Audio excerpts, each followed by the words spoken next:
Um, I have to admit that it's sad. It's sad when I think about it because now all the numbers are officially out for Ward versus Kovalev 2. Now the pay-per-view numbers have been out for a while, but the actual full numbers on everything are out. 130,000 pay-per-view buys, which is a fucking disgrace. Which is a fucking disgrace. Also, let me go look at it real quick. The ticket sales were about 2.2 or just under 3 million in ticket sales. The Mandalay Bay Arena seats 12,000, but there, if I'm correct, let me go get the exact number for you. If I'm correct, there were only, what, about 6,600 or so sold? So basically, the arena was half empty. We talked about it before. We talked about it before. So I'm gonna pull up the. I'm gonna pull it up for you. I'm gonna pull it up for you. This is from Jake Donovan. He used to work for Boxing Scene. Is he still with Boxing Scene? Okay. So they seat more than, my God. So more than 4 times. Okay. Let me read this. I'm gonna post a link to this right down below in the description box. The lack of buzz in the Mandalay Bay Event Center and anywhere in Las Vegas or the boxing world for that matter that evening was properly reflected in the poor sales that came from the event.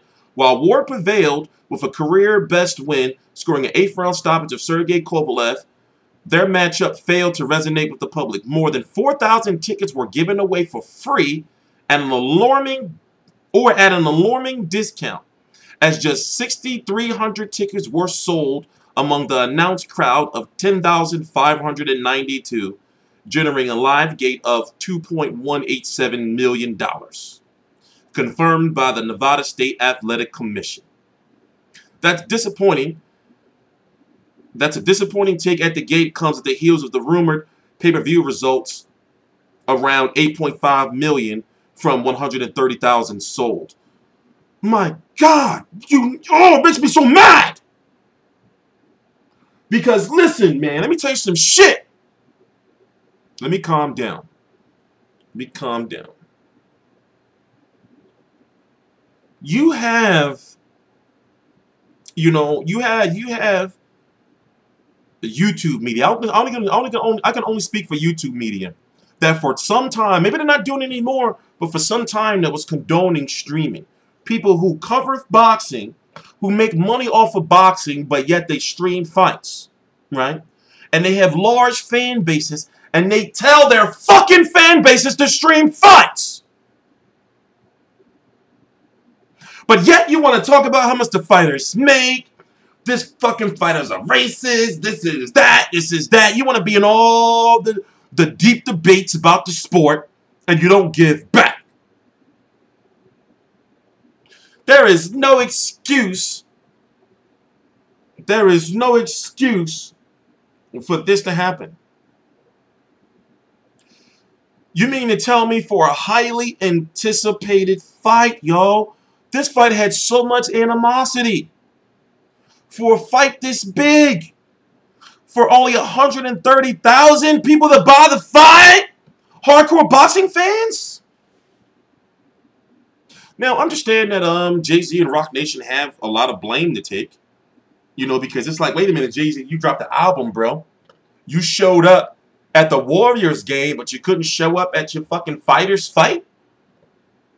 You couldn't have, man, my partners was talking about it. You couldn't have Andre Ward sitting next to you, front row, saying that, he's, unified champion, at the Warriors game, some shit. Fucking Kevin Durant looked like he ain't even want to be there. It's horrible. It's horrible. Something's got to change. But at the same time, you have to look at, like, the way these fighters, the way these PR promotional companies are marketing this shit. You have these people who have these degrees. A lot of them be lawyers and shit. They have these degrees and this type of marketing and all kind of shit like that, but they be out of touch with the boxing fans. You'd be surprised how many people work in boxing as far as on that level that don't watch boxing, you know, or didn't or wasn't a boxing fan growing up. So they be out of touch with a lot of shit. You see what I'm saying? For example, you got Andre Ward, right, who's with Rock Nation, Jay-Z, who is with Jordan, right? And it's like, well, wait a minute, with Jay Prince, and it's like, well, wait a minute. Like, wait a minute. How is he not being marketed out the fucking yin yang? I mean, how? You know? And then when you look at the animosity, like every press conference, and they had one in New York. I was at the New York one in LA, one in Oakland, and then the one during fight week, right? Then they had a media workout, the weigh-in. All those press events were crazy, you know, they were animosity filled and must-watch, must-see TV for us boxing fans. Like, press conferences usually be boring as shit. But those fighters, I mean, the fighters, truth be told, in my opinion, you know, like with the animosity and with so much that was riding on the fight, they did what they had to do. I'm just still lost on, like, how this fight didn't do better than the first.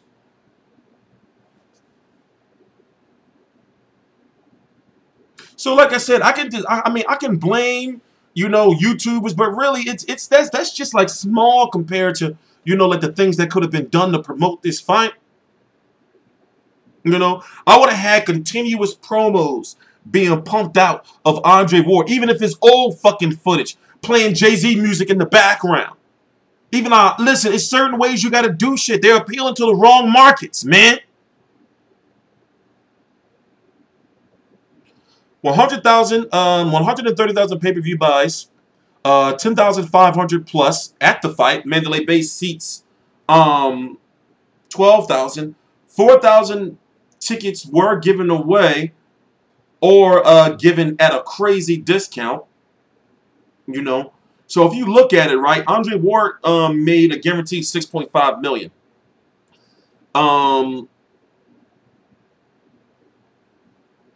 8.5 was made off of pay-per-view buys.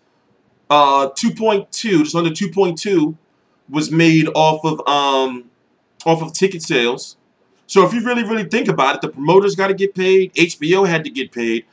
Kovalev didn't have a purse; he got paid off commission. How the fuck did they get him to do? How the fuck did they get him to sign up for that shit? Right? Right? Don't they have like ways to track to see, you know, how good the pay-per-view is going to do? You know, so you have to really wonder, how much did he get paid? You know? It's a crying shame if you ask me. It's a crying shame if you ask me. But it is what it is. I'm sorry for the rant.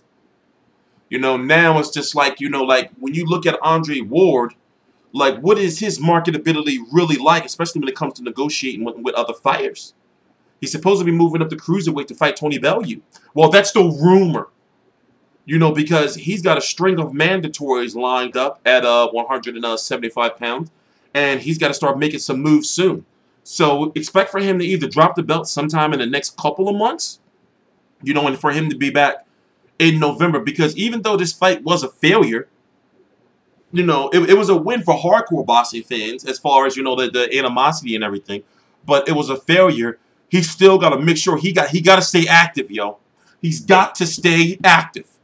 Either retire or stay active. He can't go on these long-ass layups. And also, you know, he's got to slow down with the A-side talk. I mean, he is the A-side technically, you know, but it's like, yo, bro, you're having some major marketability issues. Like, I remember the night of the fight, and I'm looking, people kept sending me pictures and shit, and they was posting this shit on